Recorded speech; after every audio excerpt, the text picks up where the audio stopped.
Assalamualaikum warahmatullahi wabarakatuh. Halo semuanya. Perkenalkan, nama saya Rizky Nur Aprizal. Saya dari Fakultas Teknik, Program Studi Sistem Informasi. Di sini saya ingin mempresentasikan makalah yang saya buat yang berjudul Sejarah Berdirinya Nahdlatul Ulama dan Tokoh Pendirinya. Makalah ini dibuat untuk memenuhi tugas mata kuliah KNU1 dosen pengampu Salman Al-Farisi MPD. Puji syukur saya panjatkan atas kehadirat Tuhan Yang Maha Esa, atas rahmat dan hidayahnya sehingga segala aktivitas yang kita laksanakan dapat berjalan dengan lancar, selalu membawa keberkahan. Saya dapat menyelesaikan tugas dengan tepat waktu. Tidak lupa saya ucapkan terima kasih kepada Bapak Salman Al-Farisi MPD selaku dosen pengajar mata kuliah KNU1 yang telah membimbing dan memberi arahan kepada kami di Universitas Nahdlatul Ulama. Akhir kata, jika ada kekurangan dalam isi makalah ini, saya mohon maaf dan saya harapkan saran dan kritik dari pembaca demi perbaikan dan kesempurnaan dari masyarakat hingga makalah kedepannya, dan saya berharap makalah ini dapat menambah wawasan dan pengetahuan kita di mata kuliah KNU1. Baik, ke pendahuluan latar belakangnya. Nahdlatul Ulama NU didirikan pada 31 Januari 1926 sebagai respon terhadap kondisi sosial dan keagamaan umat Islam di Indonesia pada masa penjajahan. Munculnya gerakan pembaruan Islam yang cenderung mengabaikan tradisi lokal mendorong para ulama pesantren untuk membentuk organisasi yang menjaga ajaran ahli sunnah wal jamaah serta tradisi keislaman Nusantara. Selain itu, kebijakan keagamaan di Timur Tengah yang membatasi praktik mazhab tertentu turut memengaruhi kesadaran ulama Nusantara untuk bersatu. Tokoh-tokoh seperti KH Hashim Asy'arif, KH Wahab Asbullah, dan KH Bisri Syansuri berperan penting dalam pendirian NU sebagai wadah perjuangan keagamaan, sosial, dan kebangsaan umat Islam Indonesia. Rumusan masalahnya, bagaimana latar belakang sejarah berdirinya Nahdlatul Ulama, siapa saja tokoh ulama pendiri Nahdlatul Ulama dan bagaimana peran mereka, apa tujuan awal didirikannya Nahdlatul Ulama bagi umat Islam di Indonesia. Tujuannya untuk mengetahui latar belakang sejarah berdirinya Nahdlatul Ulama. Yang kedua, untuk mengetahui siapa saja tokoh utama pendiri Nahdlatul Ulama dan bagaimana peran mereka. Yang ketiga, untuk menemui tujuan awal didirikannya Nahdlatul Ulama bagi umat Islam di Indonesia. Baik, pembahasan pertama, latar belakang sejarah berdirinya Nahdlatul Ulama.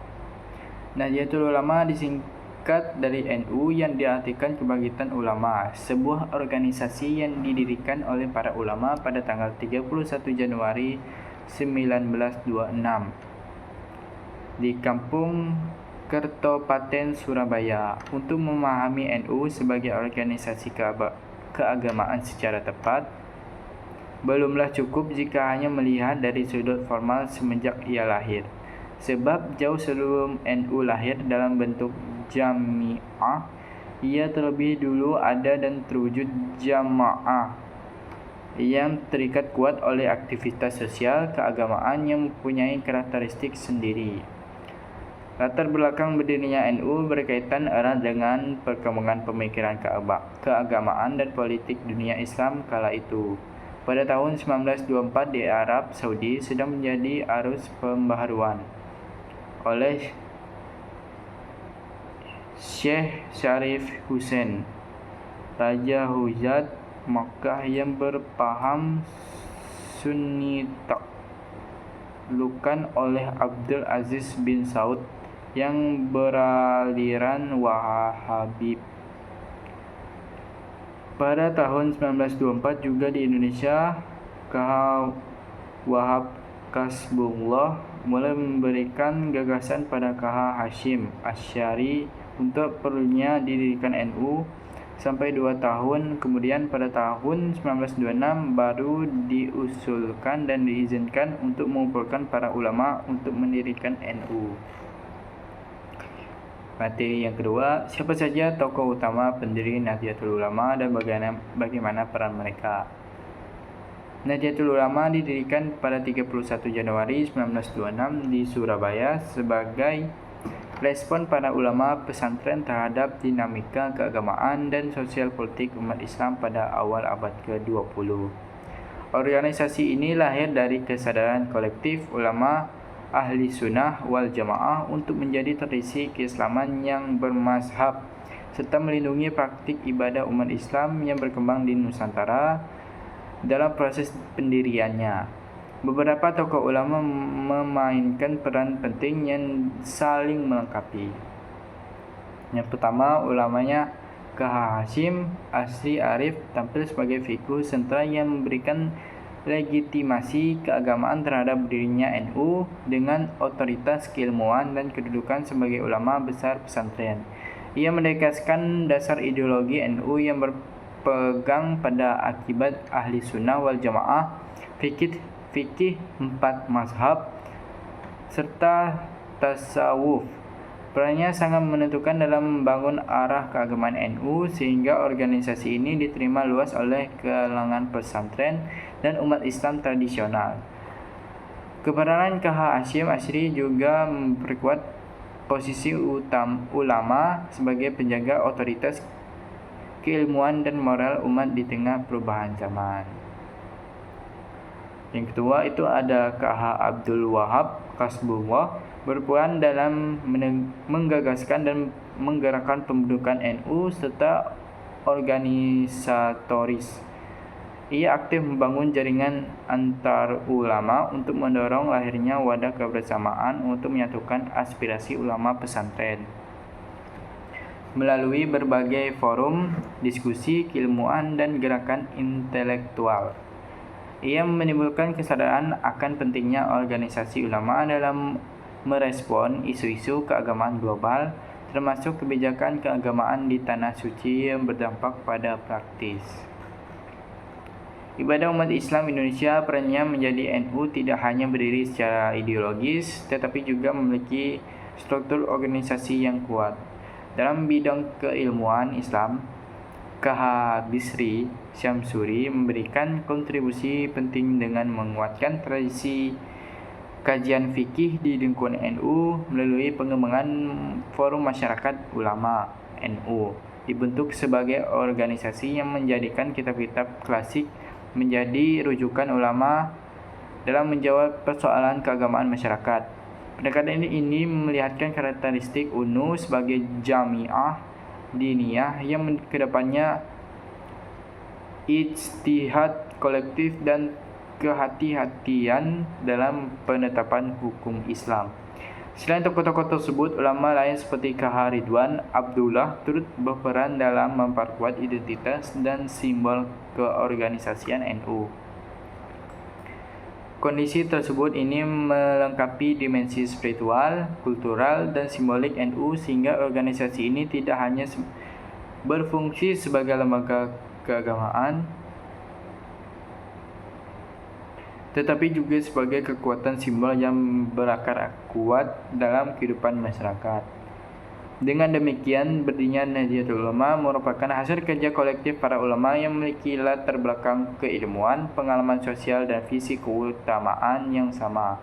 Peran mereka saling melengkapi dalam membentuk NU sebagai organisasi Islam yang moderat, bertradisi, dan tetap relevan dalam menghadapi perubahan zaman. Ketiga, tujuan awal didirikan Nahdlatul Ulama bagi umat di Indonesia. Tujuan awal didirikannya Nahdlatul Ulama bagi umat Islam di Indonesia berkaitan erat dengan upaya para ulama pesantren dalam menjaga ajaran Islam yang berlandaskan ahli sunnah wal jamaah di tengah dinamika keagamaan awal abad ke-20. Pada masa tersebut berkembang berbagai paham dan gerakan pembaruan Islam yang kerap mengkritik praktik agama tradisi yang telah mengakar di masyarakat. Kehadiran Nahdlatul Ulama dimaksudkan untuk mempertahankan ajaran Islam yang bermazhab dan bertradisi sekaligus memberikan arahan agama yang moderat dan seimbang bagi umat Islam di Indonesia. Selain menjaga tradisi keislaman, Nahdlatul Ulama didirikan untuk memperkuat otoritas keilmuan ulama dalam membimbing umat. Melalui organisasi ini, persoalan-persoalan keagamaan direspon dengan merujuk pada sumber-sumber Islam klasik dan metode ijtihad kolektif, sehingga praktik keagamaan umat tetap memiliki dasar keilmuan yang kuat dan dapat dipertanggungjawabkan secara akademis. Peran tersebut menjadikan Nahdlatul Ulama sebagai rujukan agama yang penting dalam kehidupan umat Islam, khususnya di kalangan pesantren dan masyarakat tradisional. Di sisi lain, pendirian Nahdlatul Ulama juga bertujuan untuk memperkuat persatuan umat Islam serta melindungi kepentingan mereka dalam kehidupan sosial dan keagamaan. Penutup, kesimpulannya, sejarah berdirinya Nahdlatul Ulama merujuk bahwa organisasi ini lahir dari kesadaran kolektif para ulama pesantren untuk menjaga ajaran Islam Ahli Sunnah wal Jamaah, mempertahankan tradisi keislaman yang bermazhab, serta memperkuat peran ulama dalam membimbing umat Islam di tengah dinamika sosial dan keagamaan awal abad ke-20 melalui kontribusi tokoh-tokoh pendirinya.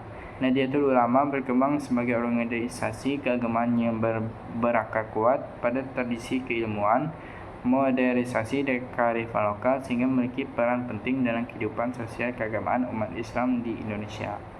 Sarannya, kajian mengenai sejarah berdirinya Nahdlatul Ulama dan peran tokoh pendirinya disarankan untuk terus dikembangkan melalui penelitian yang menggunakan jurnal ilmiah dan artikel akademik yang relevan agar pemahaman terhadap nilai-nilai dasar Nahdlatul Ulama semakin komprehensif.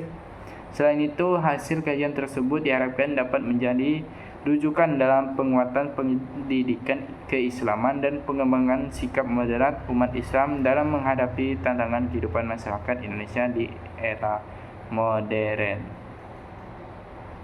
Baik, itu saja yang dapat saya sampaikan. Mohon maaf jika ada kata yang salah atau kurang berkenan di hati kalian. Saya tutup. Wassalamualaikum warahmatullahi wabarakatuh.